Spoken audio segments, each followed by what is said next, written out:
Complex அனாலிசிஸில் MSc 4th semester second இயர்க்கான இது பார்க்கலாம். இதில் வந்து ஸ்பெசிஃபிக்காக காம்ப்ளெக்ஸ் அனாலிசிஸ் சப்ஜெக்டில் யூனிட் 2 வந்து பார்க்கலாம். அதுக்கு முன்னாடி பேசிக் டேர்ம்ஸ் எல்லாம் பார்க்கலாம். ஃபஸ்ட்டு ஒன் என்ன அப்படின்னு பார்த்தீங்கன்னா பவுண்டட் அப்படின்னு இருக்குது. பவுண்டட் அப்படின்னா என்ன அப்படின்னா ஒரு ஃபங்க்ஷனோ ஒரு செட்டோ அது இன்ஃபினிட்டியை நோக்கி போகாமல் இருக்கும் அப்படின்னு சொல்கிறாங்க. அதாவது வித்தின் லிமிட்டுக்குள்ளவே அது இருக்கும். நம்ம கொடுக்குற அப்பர் பவுண்டாக இருக்கட்டும் லோயர் பவுண்டாக இருக்கட்டும் என்ன லிமிட் தரமோ அதுக்குள்ளேயே இருந்தது அப்படின்னா அதை பவுண்டட்னு சொல்லுவோம். இதுக்கு எக்ஸாம்பிளாக ஒரு ஃபென்ஸ் இருக்குன்ற மாதிரி வச்சுக்கோங்களேன். அதுதான் ஒரு பவுண்ட் மாதிரியும் அந்த ஃபங்க்ஷன் வந்து அந்த ஃபென்சிங்கை தாண்டி போகவே போகாது அப்படின்றத தான் எக்ஸாம்பிளாக இங்கே கொடுத்துருக்கோம். இதுக்கு வந்து எக்ஸாம்பிள் என்ன, ஒரு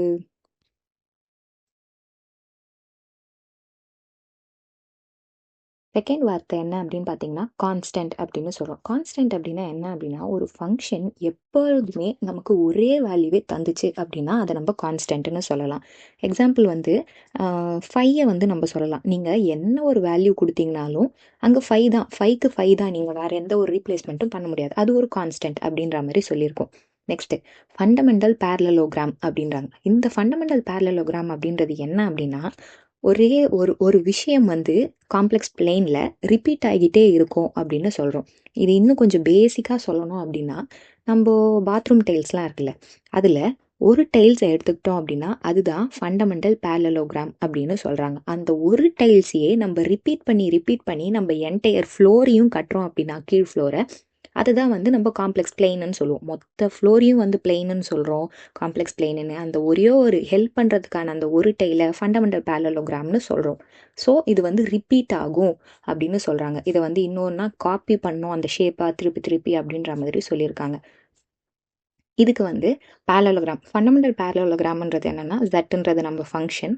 இங்கே வந்து ஏ ப்ளஸ் இந்த ஒரு செட்டு இதில் வந்து இருக்கும். நெக்ஸ்ட்டு வந்து க்ளோஸ்டு அப்படின்னா வந்து நமக்கு பவுண்ட்ரி வந்து இன்க்ளூட் ஆகியிருக்கும். இப்போ நம்ம ஃபென்சிங்னு சொல்லி ஒன்று பவுண்டடுக்கு சொன்னோம்ல, அதே மாதிரி அந்த ஃபென்சிங்க்கான பவுண்ட்ரி வந்து உனக்கு தெரிஞ்சுது அப்படின்னா எல்லா எட்ஜ் பாயிண்ட்டும் தெரிஞ்சுது அப்படின்னா இப்போ 4 எட்ஜ் இருக்குன்னா ஏபிசிடின்னு அந்த 4 எட்ஜும் உங்களுக்கு தெரிஞ்சுதுன்னா அதை வந்து க்ளோஸ்டு அப்படின்னு சொல்லலாம். இந்த எக்ஸாம்பிளில் வந்து ஃபங்க்ஷன் ஒன்றையும் இன்க்ளூட் பண்ணியிருந்ததுன்னா க்ளோஸ்டு. ஏன்னா இது வந்து ஒன்றுக்கு கீழே இருக்கலாம் இல்லை ஒன்றுலேயே இருக்கலாம் அப்படின்றதுனால இது க்ளோஸ்டில் இருக்குது. கீழே இருக்கிறது பார்த்தோம் அப்படின்னா ஒன்றை விட கம்மியாக இருக்கலாம்னு போட்டாச்சு, ஆனால் என் பாயிண்ட் வந்து கொடுக்கல, அதனால் இது வந்து க்ளோஸ்டு கிடையாது. இப்போது ஒரு எலிப்டிக்கல் ஃபங்க்ஷன், அந்த எலிப்டிக்கல் இந்த யூனிட் தானே பார்க்குறோம். ஸோ எலிப்டிக்கல் ஃபங்க்ஷனை பொறுத்த வரைக்கும் ஃபண்டமெண்டல் பேரலோகிராம் அப்படின்னு எடுத்துக்கிட்டா ஒரு டைல்ஸ் எடுத்துக்கிட்டா அதில் வந்து 4 எட்ஜும் இருக்கும். ஸோ க்ளோஸ்டு, அதை தாண்டி போகாது, அதனால் பவுண்டட். ஓகேவா? அடுத்து வந்து இப்போது நீ க்ளோஸ்டாகவும் இருக்க பவுண்டடாகவும் இருக்க அப்படின்னா அதுக்கு இன்னொரு பேர் என்னன்னா காம்பேக்ட். இது ரெண்டுமே இருந்துச்சுன்னா அதை வந்து நம்ம காம்பேக்ட்னு சொல்லுவோம். காம்பேக்டாகவும் இருக்குது, கண்டினியூஸாக போய்கிட்டே இருக்குது, எனக்கு இன்ஃபினிட்டி ரீச் ஆகாமல் போய்கிட்டே இருக்குது அப்படின்னா அதை வந்து பவுண்டட் ஃபங்க்ஷன் அப்படின்னு சொல்லுவோம். பவுண்டடாகவும் இருக்குது ப்ளஸ் என்டையராகவும் இருக்குது அப்படின்னா அது வந்து கான்ஸ்டன்ட்னாலே வந்து நமக்கு லியோவெல்லி தியரம் வந்து ஞாபகம் வரணும். ஓகேவா? இந்த என்டையருக்குனா என்ன அப்படின்றத சொல்கிறேன். ஃபஸ்ட்டு வந்து ஹாலோமார்பிக் அப்படின்ற ஒரு டேர்ம். ஹாலோமார்பிக் அப்படின்றது வந்து என்ன அப்படின்னா ஸ்மூத் அண்ட் நைஸாக ஒரு ஃபங்க்ஷன் போச்சு அப்படின்னா அதை நம்ம வந்து ஹாலோமார்பிக்னு சொல்லலாம். அதாவது நம்ம வந்து அதை டிஃப்ரென்ஷியேட் பண்ண முடியும். ஓகேவா? அதோட டிரைவேட்டிவ் வந்து நல்லபடியாக இருக்கும் அப்படின்னு சொல்கிறாங்க. டிஃப்ரென்சியேஷன் நம்ம கேல்குலஸை பொறுத்த வரைக்கும் பார்த்தீங்கன்னா நம்ம ரைட்லேருந்து பண்ணலாம், லெஃப்ட்லேருந்து பண்ணலாம், எப்படி வேணால் எந்த டைரெக்ஷனில் வேணால் பண்ணலாம். ஆனால் எந்த டைரெக்ஷன்லேருந்து பண்ணாலுமே நமக்கு வந்து ஒரே டெரிவேட்டிவ் கிடச்சிது அப்படின்னா அது வந்து ஹாலோமார்பிக்னு சொல்லுவோம். ஓகேவா? இஃப் டிஃப்ரெண்ட் டைரெக்ஷன், நான் வேறு டைரெக்ஷன் யூஸ் பண்ணி எனக்கு வேறு ஆன்சர்ஸ் கிடச்சிதுன்னா அதை ஹாலோமார்பிக்னு சொல்ல மாட்டாங்க. ஓகே, இப்போ நான் திருப்பி அதே தான் சொல்கிறேன். அப்ரோச் வந்து எந்த டைரெக்ஷனில் வேணால் இருக்கலாம், ஆனால் டெரிவேட்டிவ் எனக்கு எல்லாமே ஒரே இதுவாகவே இருக்குது அப்படின்னா அது வந்து ஹாலோமார்பிக். இப்போ எனக்கு ஒரே மாதிரி இல்லை, வேற ஒரு ஆன்சர் கிடச்சிருச்சு ஒரு இடத்துல அப்படின்னா அதை வந்து நம்ம போல்ஸ்னு சொல்லலாம். ஹாலோமார்பிக் எக்ஸப்ட் போல்ஸ் அப்படின்றாங்க. அப்படின்னா என்ன அப்படின்னா ஃபங்க்ஷன் வந்து நைஸாக இருக்குது, ஸ்மூத்தாக இருக்குது, போய்கிட்டே இருக்குது, ஆனால் ஒரு சில இடத்துல நமக்கு ஒரு பேட் பாயிண்ட்ஸ் இருக்குது.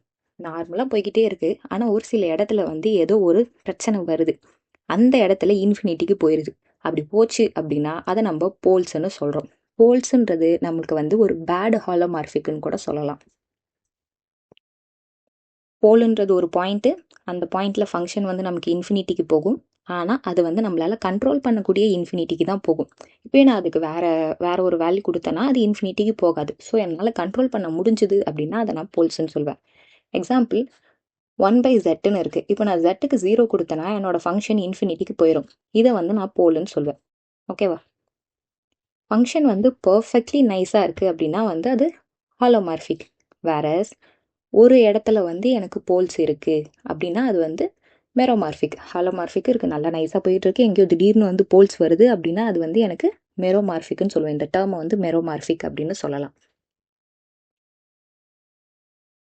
ஸோ அதுக்கு ஒரு எக்ஸாம்பிளும் கொடுத்துருக்காங்க. எல்லா இடத்துலையும் வந்து பார்த்தோம் அப்படின்னா இந்த 1/z z-1ன்ற ஃபங்க்ஷன் பார்த்தோம் அப்படின்னா ஹாலோமார்ஃபிக்காக மட்டும்தான் இருக்குது. ஆனால் ஜெட்டுக்கு நான் 0 கொடுக்குறேனோ இல்லை 1 கொடுக்குறேனோ இந்த 2 பாயிண்ட்ஸில் மட்டும் அந்த ஃபங்க்ஷன் போலாக மாறிடுது. அதனால் இது வந்து மெரோமார்ஃபிக்னு சொல்கிறோம். அதுவே இன்னொரு எக்ஸாம்பிள் e⁻zன்னு இருக்குது. இந்த e⁻zக்கு நான் எந்த பாயிண்ட் கொடுத்தாலுமே எனக்கு அது இன்ஃபினிட்டிக்கு போகலை அப்படின்ற மாதிரி இருக்கிறதுனால இது வந்து போல்ஸ் கிடையாது. இது வெறும் ஹாலோமார்ஃபிக், என்டையராக ஹாலோமார்ஃபிக் மட்டும்தான் இருக்குது. இதில் போல்ஸ் எந்த ஒரு இதுவும் இல்லை அப்படின்றதுனால இதை வந்து நான் என்டையர் அப்படின்னு சொல்கிறேன். போல்ஸே இல்லை, ஹாலோமார்ஃபிக்காக இருக்குது அப்படின்னா என்டையர்னு சொல்லுவோம். ஓகே, இப்போ வந்து தியரிக்கு போகலாம். தியரம் என்ன அப்படின்னு பார்த்தீங்கன்னா 8.5(1)ல் பேஜ் நம்பர் 58ல் இருக்குது. அண்ட் எலிப்டிக்கல் ஃபங்க்ஷன் வித்தவுட் போல் அப்படின்றது வந்து கான்ஸ்டன்ட் அப்படின்னு சொல்கிறாங்க. இதில் எல்லா டேர்முமே இப்போ தான் நம்ம டெஃபினேஷன் பார்த்தோம். எலிப்டிக்கல் அப்படின்னா வந்து டபுளி பீரியாடிக் அப்படின்றாங்க. அதாவது பீரியாடிக் அப்படின்னும் போது நமக்கு ஒரு குறிப்பிட்ட இன்டர்வெல்ல ரிப்பீட் ஆகிக்கிட்டே இருக்கும் அகைன் அண்ட் அகைன். இதுக்கு எக்ஸாம்பிள் தான் நம்ம வந்து அந்த டைல்ஸை சொன்னோம். பாத்ரூம் ஃப்ளோரில் ஒரு டைல்ஸை வந்து நம்ம ரிப்பீட்டடாக வச்சுட்டே வருவோம் அப்படின்ட்டு. இப்போது எலிப்டிக்கல் ஃபங்க்ஷன்னாலே கண்டிப்பாக அது வந்து ரிப்பீட்டடாக இருக்கும் அப்படின்ற மாதிரி சொல்லியிருக்காங்க.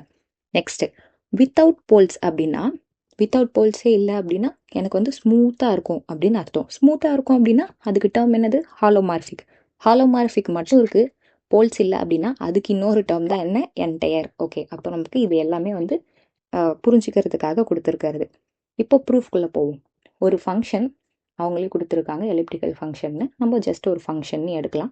ஃபங்க்ஷனுன்றது போல்ஸே இல்லாமல் இருக்கிறது வந்து கான்ஸ்டன்ட்டு நம்ம ப்ரூஃப் பண்ணோம். இப்போது ஒரு ஃபங்க்ஷனுக்கு வந்து போல்ஸே இல்லை அப்படின்னா அது வந்து பவுண்டடாக இருக்கும் அப்படின்னு சொல்கிறாங்க. இதுக்கு ஒரு டயக்ராம் வந்து கொடுத்துருக்கேன். இது வந்து இதெல்லாம் கரெக்டானு எனக்கு தெரியல, ஜஸ்ட்டு நீங்கள் வெறும் பேரலோகிராம் மட்டும் பாருங்கள். இதுக்கு 4 சைடும் வந்து இதுவாகி இருக்குது. இந்த பிஏன்றது இதை தாண்டி வெளியில் போகிறது இல்லை, இந்த 4 டைரக்ஷனை தாண்டி போகிறது இல்லைன்றதுனால இதை வந்து நான் பவுண்டட்னு சொல்கிறேன். இங்கே எந்த வித போல்ஸும் இல்லை, அதனால் போல்ஸ் இல்லாத ஒரு விஷயம் பவுண்டட்னு சொல்கிறோம். அடுத்து வந்து நம்ம என்ன ஒரு இதை அப்ளிகபிள் பண்ணுறோம் அப்படின்னா பீரியாடிசிட்டி அப்படின்னு சொல்லிட்டு ஒரு இதை வந்து அப்ளிகபிள் பண்ணுறோம். ஒரு ஃபங்க்ஷன் வந்து எலிப்டிக்கலாக இருந்தால் நமக்கு தெரிஞ்ச ஒரு விஷயம் தானே அங்கே பீரியாடிக் இது இருந்தது. ஸோ அதே ஃபங்க்ஷனை வச்சு நான் என்ன சொல்கிறேன் அப்படின்னா எனக்கு 2 பீரியட் இருக்குது, ω1 ω2 அப்படின்னு சொல்லிட்டு 2 இதை வந்து நான் கொண்டு வரேன். அப்படி கொண்டு வந்தேன்னா எனக்கு வந்து இது நீங்கள் ஒரு பாத்ரூம் டைல்ஸ் அந்த ஒரு விஷயத்தை வச்சே பாருங்கள். ஆனால் வேர்ட்ஸிங் வந்து மேத்தமெட்டிக்கில் போட்டோம் அப்படின்னா எஃப் வந்து எலிப்டிக்கலாக இருந்துச்சு அப்படின்னா என்னோட காம்ப்ளெக்ஸ் பிளெயின் வந்து இந்த எலிப்டிக்கல் இதை வச்சு ஒரு ஃபண்டமெண்டல் பேரலோகிராம் மாதிரி வந்து ஃபார்ம் பண்ணுது அப்படின்னு சொல்கிறோம். அப்போது எனக்கு இந்த டயக்ராம்லேயே தெரியுது இதுக்கு 4 எட்ஜும் இருக்குது, 1 2 3 4ன்னு. அப்போ இது வந்து ஒரு க்ளோஸ்டாக பவுண்ட்ரி இருக்குன்னு. அடுத்து பார்த்தோம் அப்படின்னா இந்த பிஏ இதை தாண்டி போகாதுன்றதுனால இது வந்து பவுண்டடாக. மேலே இன்னொரு பாயிண்ட் என்ன பார்த்தோம்? க்ளோஸ் டு பவுண்டட் ரெண்டுமே இருந்துச்சு அப்படின்னா அது பேர் காம்பேக்ட்னு பார்த்தோமா? அப்போது பிஏன்றது காம்பேக்ட். நெக்ஸ்ட்டு ஓட்டையே இல்லை, போல்ஸே இல்லை அப்படின்னா அதை நம்ம என்ன சொன்னோம்? ஹாலோமார்ஃபிக்னு சொன்னோம். ஹாலோமார்ஃபிக்னா என்ன? இன்ஃபினிட்டிக்கு போகாமல் கண்டினியூஸாக போய்கிட்டே இருக்கும். அப்போது ஒரு ஃபங்க்ஷன் வந்து ஹாலோமார்ஃபிக்காக இருந்தால் அது வந்து கண்டினியூஸாக இருக்கும். கண்டினியூஸாக இருந்தால் அதுக்கு என்னென்ன ஒரு விஷயம் இருக்குது அப்படின்னா வந்து, அதாவது ஆல்ரெடி க்ளோஸ்டு பவுண்டடு காம்பேக்ட்ன்றதையும் போட்டோம். கண்டினியூஸ் ஃபங்க்ஷன் காம்பேக்டாக இருந்துச்சுன்னா அது வந்து மேக்ஸிமம் இதை வந்து அட்டைன் பண்ணும் அந்த செட் அப்படின்னு சொல்கிறாங்க. கேனாட் கோ டு இன்ஃபினிட்டிக்கும் போகாது. இதை வந்து நம்ம இந்த ஒரு லைனில் வந்து எக்ஸ்பிளைன் பண்ணியிருக்காங்க. இப்போது ஃபங்க்ஷன் வந்து என்ன ஆகுது அப்படின்னு பார்த்தீங்கன்னா இது வந்து கண்டினியூஸாக இருக்குது, காம்பேக்டாக இருக்குது அப்படின்றதுனால என்னோடய ஃபங்க்ஷன் பேரலோகிராம் வச்சு பார்க்கும்போது அது வந்து ஒரு பவுண்டடாக இருக்குது. பவுண்டடாக அது ஒரு மட்டும் இதுதான் பவுண்டடாக இருக்கான்னு பார்த்தீங்கன்னா இல்லை, என்னோடய என்டையர் பிளெயினுமே வந்து பவுண்டடாக தான் இருக்குது. அதுக்கு தான் திருப்பியும் சொன்னேன் பாத்ரூம் ஃப்ளோர் ஃபுல்லாகவே பார்த்தோம் அப்படின்னா 4 எட்ஜும் இருக்குது, அதை தாண்டி போகாது. அப்போது ஃபங்க்ஷன் வந்து பவுண்டடாக இருக்குது. ஓகே, லியோவில்லிஸ் தியரம் அப்படின்றது என்ன அப்படின்னா, எனக்கு வந்து பவுண்டடாக இருக்குது அப்படின்னா ஒரு விஷயம், ஓகேவா, அது வந்து வெளியில் போகாது, இன்ஃபினிட்டியை நோக்கி போகாது அப்படின்னாலும், அது வந்து போல்ஸே இல்லாமல் வெறும் ஹாலோமார்ஃபிக்காக மட்டும் இருந்தால் அந்த ஃபங்க்ஷன் கான்ஸ்டண்ட்டாக இருக்கும் அப்படின்றது தான் வந்து இந்த லியோவாலிஸ் தியரத்தோட டெஃபினிஷன். எவ்ரி பவுண்டடாக இருக்கணும் ஃபர்ஸ்ட் பாயிண்ட்டு. என்டையர் ஃபங்க்ஷனாக இருந்துச்சு அப்படின்னா அது வந்து கான்ஸ்டன்ட். அப்போது நம்மளோட ஃபங்க்ஷன் ஆல்ரெடி தெரியும், கொஷின்லேயே வந்து நம்ம ப்ரூஃப் பண்ணும்போது வித்தவுட் போல்ஸ் தானே சொல்லியிருக்காங்க. அப்போது நமக்கு போல்ஸ் இல்லை. அதே மாதிரி வந்து பேரலோகிராம் அந்த ஃபண்டமெண்டல் தியரி வச்சு பார்க்கும்போது நம்மளோட இது வந்து என்னவா இருக்குது, பவுண்டடாக தான் இருக்குன்றதும் தெரியும். அப்போது இந்த தியரம் படி நம்ம ஃபங்க்ஷன் பவுண்டடாகவும் இருக்குது, என்டையராகவும் இருக்குது. அதனால் இந்த ஃபங்க்ஷன் வந்து கான்ஸ்டண்ட்டாக தான் இருக்கும் அப்படின்னு நம்ம சொல்லிட்டோம். இப்போ நம்ம பண்ண விஷயத்த அப்படி ஒரு லைனில் எழுதி வச்சுருக்கோம், அவ்வளோதான்.